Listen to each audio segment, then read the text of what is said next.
یو صحابي دی هغه فرمایي رضی الله تعالی عنه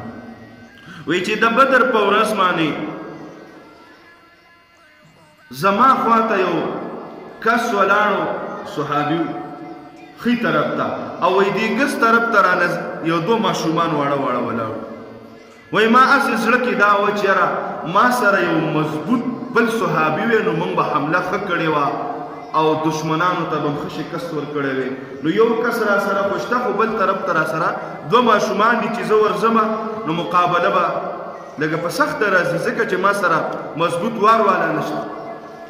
نو دې دوه ماشومانو دا سرونه داسې داسې کول داسې او داسې کته را کته وی ما ورته وی چې بچیه ولې ګورې حیران حیران څه چل دی وی ما ته وی چې کاکا د کافرانو په دې لښکر کې ابو جهل څوک دی وی ما ورته وی چې بچیه په ابو جهل باندې څه کوئ وی راته وی چې ته نه خبر د په مکه کې زمونږ پیغمبر علیه السلام نه ډېر تکلیفونه ورکړي زمونږ پیغمبر علیه السلام یې جوړولی دی د هغه قوم او تر دې پورې چې پیغمبر علیه السلام د ده د لاسه مکه پرېښېده او مدینې ته راغلی دی ته وایې چې سم مونږ اراده دا ده چې مړي کړو مردار یې کړو وی ما ورته وی چې هغه به دی وګوره مخامخ چې کم لښکر دی دې کې چې کم دا لول سټ دی او دا ټولو کې لږ اوچت دی دقه ابو جهل دی وی دواړه ور روان شو او وی تورې ورسره وي تورې د هغوی نه غټې وي او دې ماشومانو نو وی دې کافرانو به لاره ورکوله چې زه ماشومان دي که چېرته څه چکر مکر وی خیر دی وی دې دواړه ځان یې وی ابو جهل ته ورسو چې کله هلته ور ورسېدل وایي چې داسې ورته وکتل هغه ته نه ور رسېدل نو وایي د هغه د اس پی په توره باندې وواره وایي چې اس را پرېوتو وایي دې دواړو ورونو په دې ابو جهل باندې را کېښود په دغه باندې و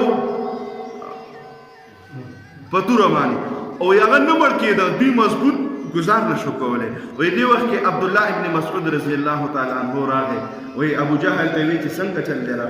ماشومانو را دغه کړلې را مردارې کړې څنګه به دې ځان ته اوچت اوچت ویل وایي ده ته وایي چې داسې چل وکړه که نه شپونکیا غوسه ورته شپونکیا ته مو زما د خبره شوې ځکه چې خو خان او نواب او ورته وایي که شپونکې یم کار سیمه وایه چې د کومه ډډه دی حلال کمه ځای راته ښایه لاندې طرف نه دی مرۍ نه دی حلال کم که د سټ د ډډې نه ورته وایي داسې چل وکړه چې د سټ نه مې حلال که خو دی دغه ته مې جوخ حلال که اوږو ته چې دا سټ مې لږ غټ راشي وی ولی وی چې کله ما حلال کې بیا مې دا سټ په دغه باندې کېده پته نه ماني چې پته لګي چې دا دوی کې یو جابره سړی خدایه پاکه نو ابو جهل څه ته وایي پلار د جهل او د قمقلتوب چې ته مړ شي نو ستا په غټه ته نه څوک څه کوي بهر کې هغه دوو ماشومانو د باندې وارونه وکړل او دوو ماشومانو لاندې راګذار کړو مونږ او تاسو وایو چې دا هغه وخت په ماشومانو کې د دین دومره جذبه وه چې د غټو به سهار دومره جذبه د پیغمبر صلی الله علیه وسلم یو صحابي دی پخپو باندې معذور نبی کریم صلی الله علیه وسلم لراغی یا رسول الله زم جهاد ته ځم نبی علیہ السلام ورته وی څلور زامن دې موږ له راکړي بس دا موږ سره جهاد کوي ته خو پخپو معذوره یې بزه ته کور یا یا رسول الله بس زما دا ارمان دی چې زه د الله په لار کې شهید شم او په دې معذوره وجود په ورځ د قیامت الله ته ودرېږم چې الله ستا لار کې ما قرباني وکړي وایي زه ښه ده زه راځه کور ته په ګوډو خپو راغی بیبي له وایي بیبي وایي ولې وایي جهاد ته روان یم د خیره سره سامان راله برابر کا وایي هغه خپلې بیبي ورته ووي چې زه به دله هر څه برابر کړم خو ما ته پته ده چې ته به د جهاد د میدان نه راتښتې وی ولی وی ته خو معذور یې ته چې هلته هر څه وګوري ته به راتښتې نو هغه خو د دین دپاره خو هغې کې ډېره لویه جذبه وه نو دې ښځې په مخ کې وي اللهم لا تعدني الى اهلي خدای ګورې جهاد ته ځما خو چې ګورې دې اهل ته مې واپس نه کې خامخا مې هلته شهید کا بس بیا نه راځم ښځې مې راته دا پیغور راکړو دا الفاظ وی او لاړې د نبی علیه الصلاۃ والسلام سره په معذور وجود باندې جهاد کو چې کله دې هلته لاړې یو څو تنانې له ځان نه مخکې کړل هغې مردار کړل د هغې نه پس دې ولګېده د الله په لار کې شهید شو چې شهید شو د جنګ نه پس وارثان رالل او پیغمبر علیه السلام وفرمیل دا لاش به دې اسمان واچوي او مدینه منورې ته خپل ځای ته بوځي چې کله د لاش په اوخ باندې کېښودو یا اس خو زما په خیال اوخ دی چې په اوخ باندې کېښودو هغه اوخ د مدینه منورې طرف ته نه راته نبی علیہ السلام اوخ ته وی چې ولې نه ځې یو کس وی یا رسول الله زه حل مې ووایا وی کله چې دا صحابي د کور نه راوتو دلته دعا کړې وه چې یا الله ګورې ما دې خپل اهل ته راواپس نه کړې نو نبی علیہ السلام وفرمیل وی چې ځان داسې چلو کوي جنگي احد کې حمزه رضی الله عنه ته شهادت ملاو شو وی د دې حمزه رضی الله عنه خوا کې دفن کړي د نبی دغه د حضرت حمزه رضی الله عنه خوا کې دا معذور صحابي څه شو دفن شو نو د یو معذور صحابي دومره جذبه ده په خپو معنی معذور دی او د الله د دین دپاره جان ورکړي نو چې دروغو بس چې د هغوی څه حالت دومره جذبه دومره مضبوطه اراده د الله د دین دپاره یوه صحابیه د حضرت اسماء رضی الله تعالی عنها د ابو بکر صدیق رضی الله عنه لور ده چې کله نبی علیہ الصلوۃ والسلام په غارې سور کې پناه واخیسته نو ابو بکر صاحب دې ته وی بچیا ته ماشومۍ تا ته څوک څه نه وایي موږ پسې هلته د خوراک څښاک څیزونه را رسوه دی وی سیده بابا نو چې دا تلله یوه ورځ یې دا لاړه ارس یې ورله یوړل چې د هغې مخې راته په لاره کې ورسه ابو جهل میلاو شو ابو جهل ورته وی جینۍ دې خوا راشه وی پلار دې څه شو وی زما بابا د نبی کریم صلی الله علیه وسلم سره دی وی ښه وی هغه چېرته دی وی ما ته معلوم دی خو تا ته یې نه ښیم نو وی اسماء رضی الله تعالی عنها یې د دې ویښتونه ونیول او داسې چورلۍ یې راچولې एकदम ورته وی مردوده ای لعینه دا ماشومه ورته وی نن خو زه ستا په لاس کې ګیرم که نه که مې مړم کې درته حل نه ویم مرګ نه خواسته شته که نه نشته که مې مړم کې درته حل نه ویم چې زما بابا او مصطفی صلی الله علیه وسلم چېرته دی وی एकदम دی ابو جهل د دې نه داسې یوه سپېړه په مخ مبارک باندې ویسته چې هغه په ځمکه باندې راګزار شوه او د زخم نه وینه لاړله